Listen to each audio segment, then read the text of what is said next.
And welcome to Locker Room OT at wearegreenbay.com. Time to talk some high school football. He is Luxembourg Casco head coach Dylan Maney, and with him tonight, Ben Nazi. How you doing, bud? Good, I'm good. Thanks for having us tonight. Appreciate you guys coming over, man. Thanks for having us. Crunch time, Dylan.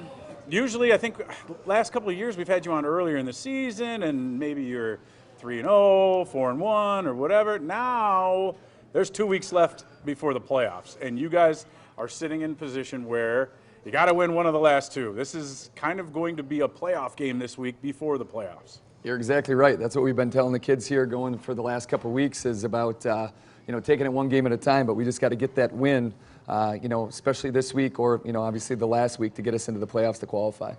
You guys play, and I can say it, I would say the toughest middle range conference, Northeastern Wisconsin. We had Frank on earlier this year, and I mean, Freedom, Little Chute, Wrightstown, now Denmark, FVL. There is no, well, there's a couple easy games, but the top 6 teams or 7 can really all beat each other, can't they, Ben? Yeah, it's hard every week in and week out. It's you can't take a week off in our conference, that's for sure.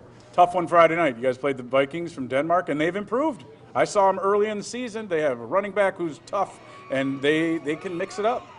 Yeah, it's exactly what happened. They have a couple really nice athletes on that field. Number 30, their running back, and number 6, the receiver. And they put you in some tough situations because you got to have guys in the box to stop the run, which makes the one-on-one matchup in the pass game. So, Coach at Denmark has done a phenomenal job improving that program the last 2 years, and they're a playoff level team, and they're going to win some games. Ben, you guys have beat the teams that you should have. Like he said, that was a close one right to the end. A couple of other ones this year. Freedom was, a 3-point game. They're undefeated. And you lose 24-21. FBL, 21-19. For you guys as a group, knowing you're playing Little Chute, who has just as much at stake coming up Friday night, what's the talk like in school and in practice this week? Well, for me and my class, we're seniors, so this is it. We got to win these next 2 games here. If we want to be in the playoffs. We've been fortunate enough that we've experienced being in the playoffs our whole high school careers, so it's how we want to be remembered, really. Well, I don't know if you agree, because I don't think we've ever talked about it, but I can tell you personally, I remember every high school senior year game more than 40 games in college. I still remember freshman year from the first day of practice to our last game. So. Yep. We lost to Kenosha Tremper in the first game of the year. We won 3, and then we got smashed by Racine Park in the 5th game, and we were done. Because that was back when you didn't have 500 teams. You had to win your conference, and that was it, or be a 9-1 or an 8-1 runner-up. That's for sure.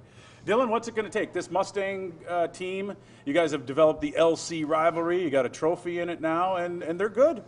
They are a good team. They have a new coaching change there. Their old coach actually is over at Schwabenon now. So, but Coach Evers is their. Brian was here last week. Was he? There you go. Yeah. So Coach Evers has been around in that program for some time. He's an old line guy. Their team does a great job getting off the ball. So it's gonna have us focus on the details of the game. I think sometimes we get overwhelmed with all the things that are happening, and we forget the fundamentals and what it takes to win a football game. Being low on your tackle, or maybe watching the ball all the way through the hands, or finishing a block to the whistle. Just the simple things. And if we do that, I think it puts us in a chance to at least be successful at the end. Well, you guys aren't looking ahead either, because you've got Wrightstown after that, and they're going to be playing for playoff positioning, seeding, all of that other stuff. So, Ben, do you feel like this is it? Like, we got to win this one and take care of business? Because then you're sitting at 4-3. You can get in at 4-4. And maybe, who knows, you beat Wrightstown too. Then you're 5-3.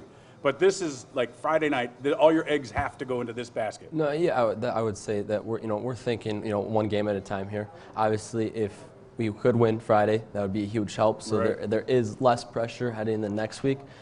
But let's say we don't really make it happen Friday. I think we are a very good football team where we can make it happen next Friday, if that's the case. You got the coach who can dial it up, that's for sure. Dial up some plays, and it's definitely it's getting to be a fun time. The air has you can tell it's fall football, and when you get to week 8, this is where it really cranks up. That's for sure. The leaves are changing. The practices are shorter because it gets darker sooner, and the smell is in the air. So we got to be on our toes here the last 2 weeks and do the best we can. It's our home game for us, Little Chute, which for these kids it's probably going to be their last home game in front of their home fans. So leave it all on the field, and like we always say, see what happens. Always fun. Dylan Maney of Luxembourg Casco Football. Ben Nazi, appreciate you stopping by. Best of luck against the Little Chute come Friday night.